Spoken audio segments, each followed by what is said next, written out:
Assalamualaikum warahmatullahi wabarakatuh. Kami dari kelompok 3 kelas B pemrograman berbasis web akan mempresentasikan proposal proyek akhir kami. Jadi kami di sini membuat website dengan judul Affair, yaitu website sebagai wadah internship dan juga part-time bagi pelajar dan juga mahasiswa. Untuk anggota kelompok kami yang pertama Wahyu Jumaah Maulidan dengan NIM akhir 2007. Selanjutnya ada Muhammad Harsa Ilham Akmaluddin dengan NIM akhir 2012.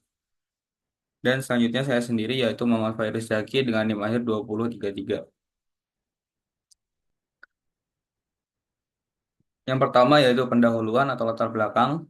Pekerjaan layak dan pertumbuhan ekonomi merupakan dua elemen yang krusial yang mendukung pembangunan berkelanjutan sebagaimana yang terdapat dalam SDGs nomor 8 yaitu pekerjaan layak dan pertumbuhan ekonomi. Bagi mahasiswa dan pelajar, akses terhadap peluang kerja layak seperti magang dan juga kerja paruh waktu seringkali terbatas. Misalnya hanya terdapat pada informasi melalui sosial media dan juga informasi dari lingkungan kampus. Padahal kesempatan ini sangat penting bagi pengembangan keterampilan profesional mereka yang relevan dengan bidang studi dan dapat mempersiapkan mereka untuk memasuki pasar kerja secara lebih kompetitif. Selain itu, di era digital ini, teknologi informasi juga memainkan peran penting dalam mendukung terciptanya lapangan pekerjaan. Dan dengan adanya platform yang dirancang khusus untuk menghubungkan mahasiswa dan pelajar dengan peluang magang dan kerja paruh waktu, diharapkan dapat membantu mereka dalam memperoleh pengalaman kerja dan meningkatkan keterampilan profesional.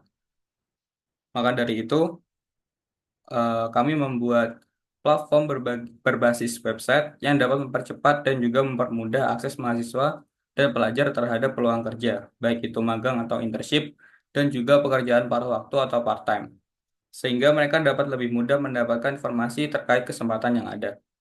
Hal ini juga membantu mereka dalam mendapatkan pengalaman kerja yang berharga dan juga mendorong produktivitas tenaga kerja muda yang pada akhirnya nanti akan berkontribusi terhadap pertumbuhan ekonomi yang inklusif dan juga berkelanjutan. Selanjutnya adalah rumusan masalah. Yang pertama yaitu bagaimana menyediakan platform yang efektif bagi mahasiswa dan pelajar untuk mengakses peluang magang dan pekerjaan paruh waktu guna mendukung SDGs 8. Yang kedua, bagaimana platform tersebut dapat meningkatkan keterampilan mahasiswa dan pelajar yang relevan dengan dunia kerja serta mendukung pertumbuhan ekonomi.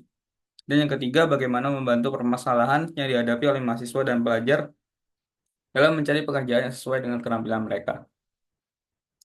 Selanjutnya adalah tujuan, yaitu menyediakan platform website yang efektif bagi mahasiswa dan pelajar untuk mengakses peluang magang dan pekerjaan paruh waktu guna mendukung SDGs 8.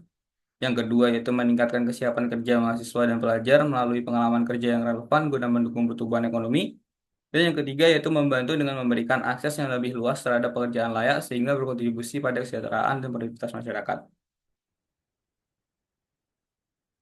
Selanjutnya ini adalah use case diagram dari website kami. Use case website ini memiliki dua role, yaitu company dan juga aplikan. Dan masing-masing role ini melakukan case yang berbeda dan juga ada yang case yang sama dalam fitur tertentu. Penjelasan detailnya adalah sebagai berikut. Yang pertama yaitu company. Company di sini adalah perusahaan atau organisasi yang memberikan pekerjaan. Adapun hak akses dari company yaitu sebagai berikut. Yang pertama adalah eh, register. Fitur register atau daftar ini dapat dilakukan company dan juga aplikan yang nantinya akan dibedakan oleh role. Di sini company dapat eh, mendaftarkan usaha atau organisasi mereka. Selanjutnya ada fitur login. Login di sini dapat dilakukan oleh company dan juga aplikan yang nantinya juga akan dibedakan oleh role. Lalu selanjutnya ada edit profil. Di sini edit profil dapat dilakukan oleh company dan juga aplikan, di mana company di sini dapat mengedit profil tentang perusahaan mereka.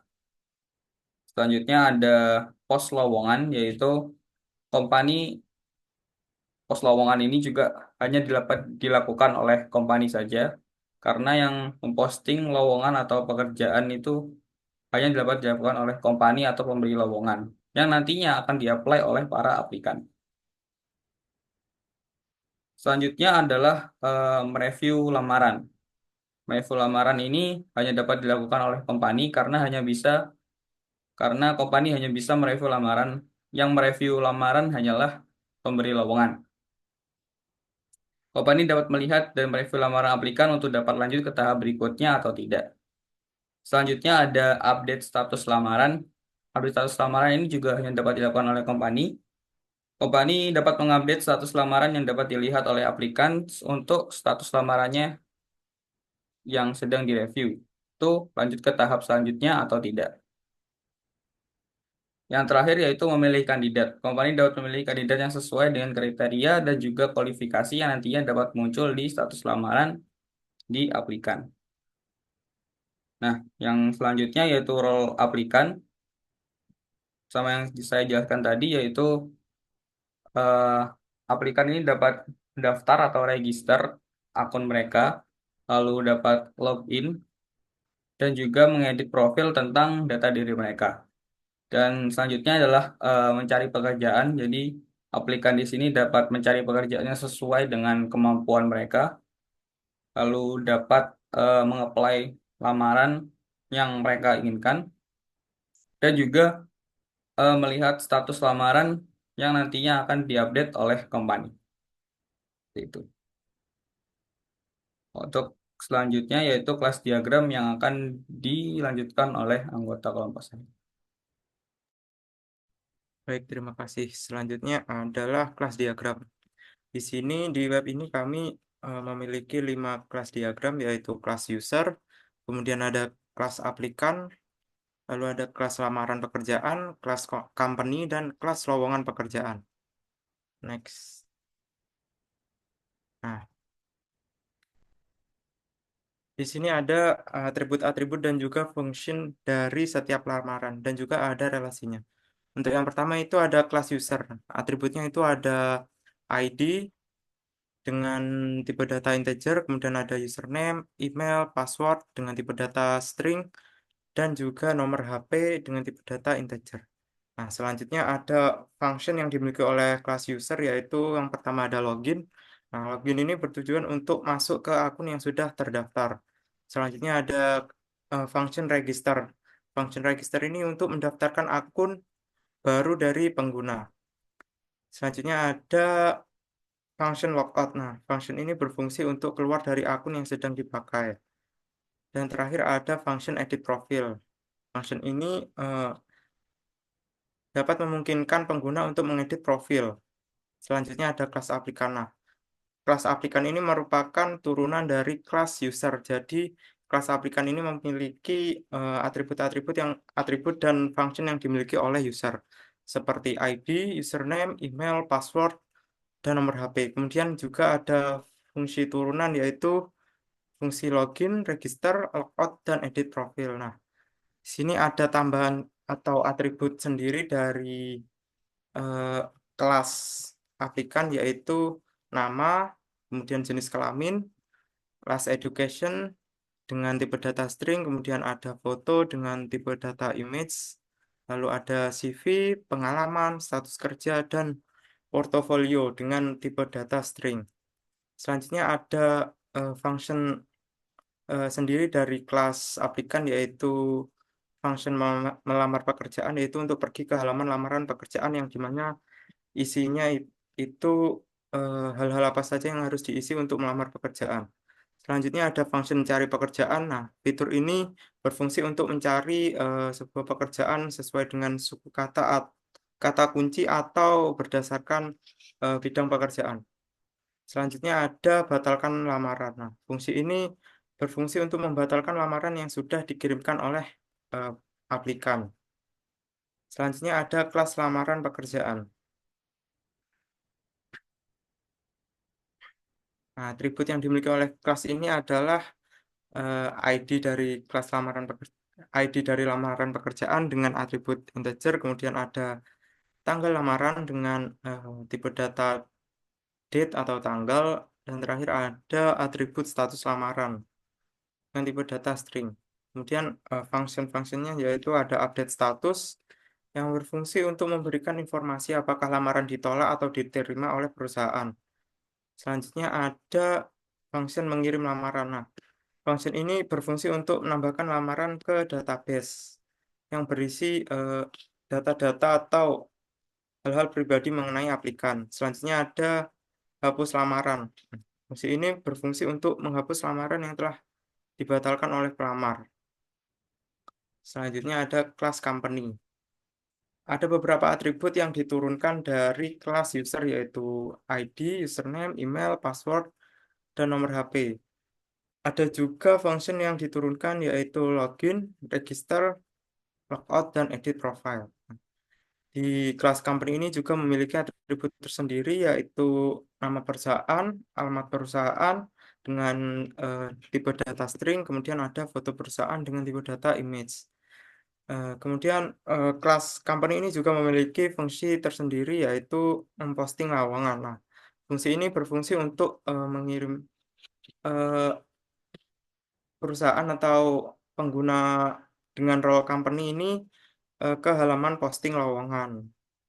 Selanjutnya ada function mereview lamaran. Nah, fungsi ini berfungsi untuk eh, agar company ini dapat membaca atau melihat lamaran yang telah diterima, yang telah masuk dari eh, lamaran yang telah diajukan oleh para aplikan. Kemudian ada respons lamaran. Respon lamaran ini berfungsi untuk memutuskan menerima atau menolak lamaran pekerjaan dari pelamar dengan mengupdate status lamaran pekerjaan. Selanjutnya, yang terakhir ada kelas lowongan pekerjaan. Kelas lowongan pekerjaan ini memiliki atribut ID dengan tipe data integer, kemudian ada posisi dari lowongannya dengan tipe data string, kemudian ada gaji dengan tipe data string integer, kemudian ada requirement dengan tipe data string, dan ada tanggal posting dan juga tanggal closing dengan tipe data date, dan terakhir ada bidang pekerjaan dengan tipe data string. Kemudian function-functionnya yang pertama itu ada menambah lowongan. Nah, function menambah lowongan ini untuk menambahkan lowongan di halaman lowongan pekerjaan. Selanjutnya ada function mengedit lowongan. Function ini berfungsi untuk mengedit informasi mengenai lowongan pekerjaan seperti meng-extend deadline dan syarat atau lain-lainnya. Dan yang terakhir ada function menghapus lowongan. Fitur ini berfungsi untuk menghapus lowongan pekerjaan dari halaman lowongan pekerjaan. Selanjutnya ada entity dan relational diagram yang akan dijelaskan oleh teman saya.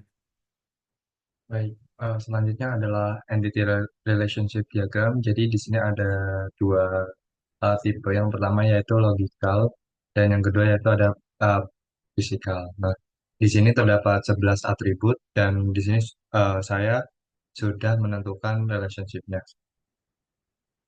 Lalu yang pertama itu ada atribut entity aplikan, yang dimana entity ini tuh terdapat 11 atribut kurang lebih yang terdiri dari primary ID-nya yaitu ID aplikan dan beberapa atribut mandatory beserta beberapa atribut optionality termasuk seperti bio, foto profil, CV, lalu pengalaman pekerjaan, portofolio, dan LinkedIn.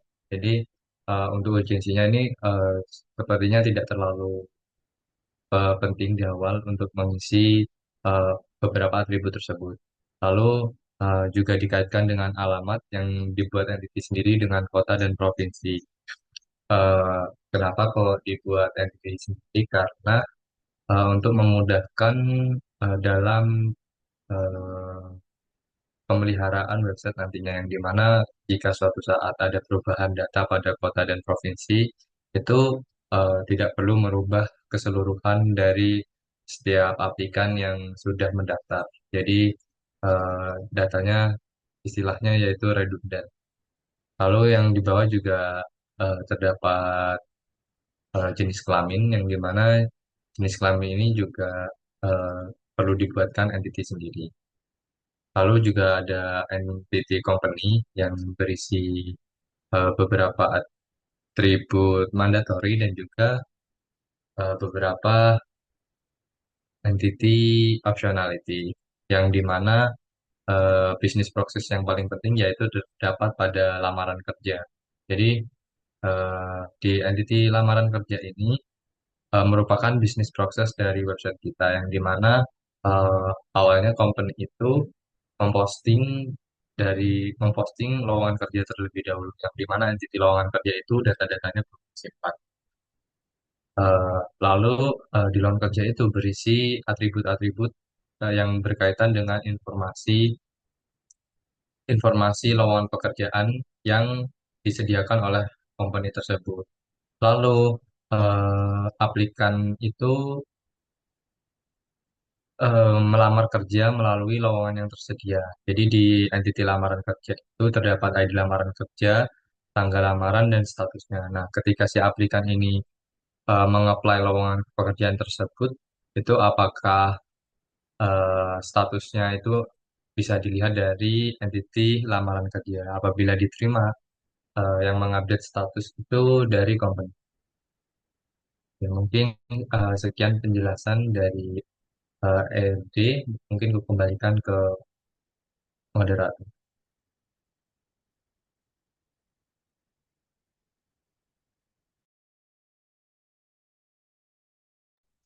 Baik, ini adalah daftar pustaka dan juga referensi-referensi yang kita ambil untuk menyusun proposal ini. Mungkin sekian dari kelompok LABI, kurang lebih ya mohon maaf. Wassalamualaikum warahmatullahi wabarakatuh.